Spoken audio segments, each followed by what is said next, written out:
These rotis, chapatis or phulkas are made by kneading flour and water together, rolling them out into thin discs, then lightly cooking them on both sides before finishing it off on an open flame. The result is a soft roti that stays soft for a few days.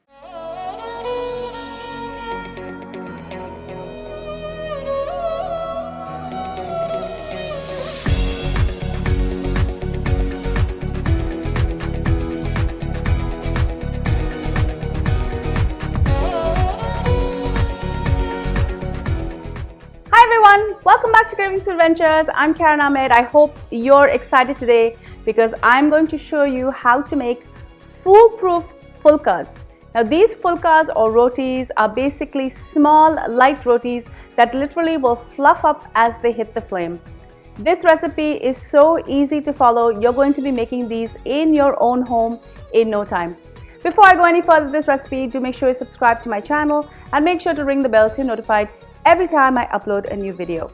Now let's get cooking. Let's start with the flour as it's vital to have the right kind. I have 3 cups of atta. Atta is a roti flour made out of whole wheat.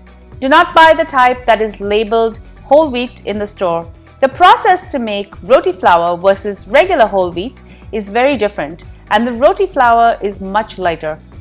You can find roti flour in most Indian or ethnic stores and it is labeled atta. I'm going to add half a teaspoon of salt and 1 teaspoon of oil, and I'm just going to mix this in. Now here's a very important tip.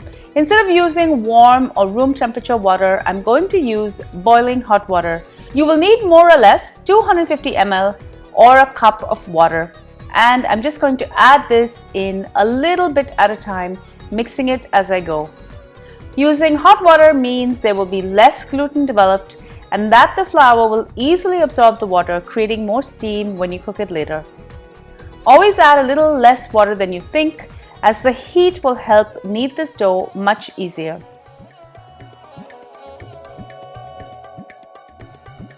Once this has cooled down a bit and it's comfortable enough for me to touch, I'm going to go in with my hands and I'm going to knead this well to incorporate.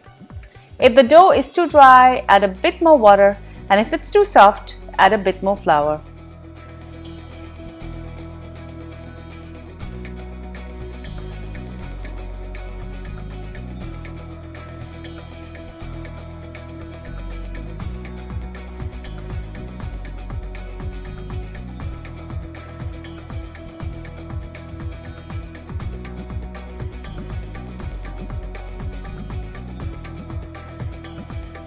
If you're adding more flour at the kneading stage, always use all-purpose flour and not roti flour, as it's a smoother and finer flour for kneading.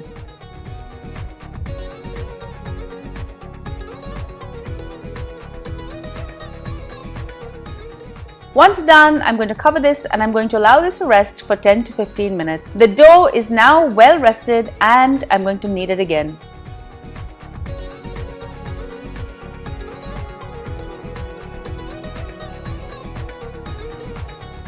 The dough is still warm at this point and I'm going to be using all-purpose flour to help me knead it.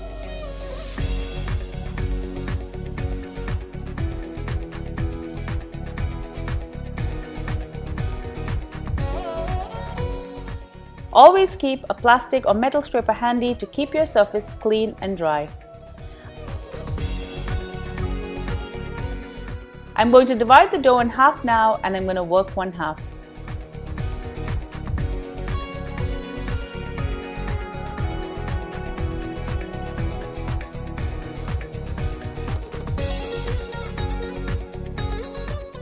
I like to form this into a log and just divide it. Each portion should be about 40 grams. You can use a scale if you're not too sure. Make sure that the surface is well floured and I'm going to flatten each portion into a disc. I'm now going to roll this out using a back and forth motion, and I'm going to rotate the roti as I go. I'm also going to make sure that I keep flipping this so the roti doesn't have a chance to stick.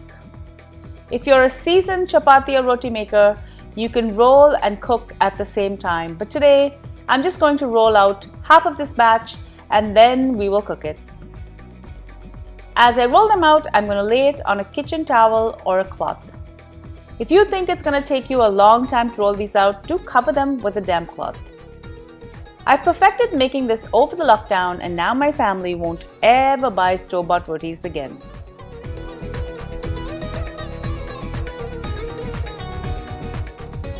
This batch is now rolled out. If you have a roti with too much flour on it, you can just brush it off lightly. Now to cook the chapatis or the rotis. Turn the heat on and make sure that the tawa is hot. You will need a tawa or griddle to cook it, as well as an open flame. I'm going to add my roti and I'm just going to cook this for a little bit on one side, and then I'm going to flip it over. It's very important that the roti is not overcooked. If you cook it too much on one side, the roti will lose all of its moisture and it will not be able to phulka or balloon. Now remove the roti and place it on the open flame using metal tongs. The heat converts the moisture trapped in the roti into steam, and it will cause the roti to swell. Flip it over to cook on both sides, then remove and place in your container. I have some oil here with a brush, and when the roti is nice and hot and it's willing to suck in that oil, I'm just going to brush it on both sides. Doing this will ensure that the roti stays nice and soft. Repeat this process for the rest. I'm going to lightly cook it on both sides before committing it to the flame. It's also a good idea to make sure that the circumference of the roti is about the same size as the flame.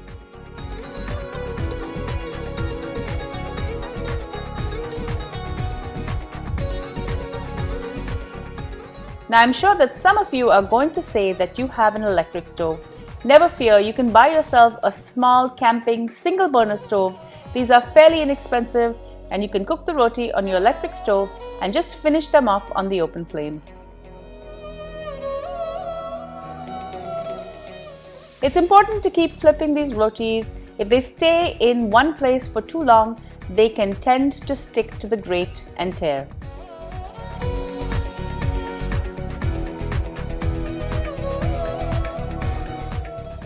Now I'm going to work the second half of the dough.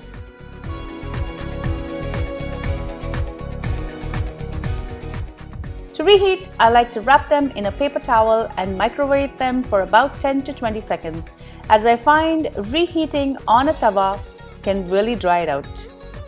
Enjoy! This batch will yield about 20 rotis. Make sure to keep them covered.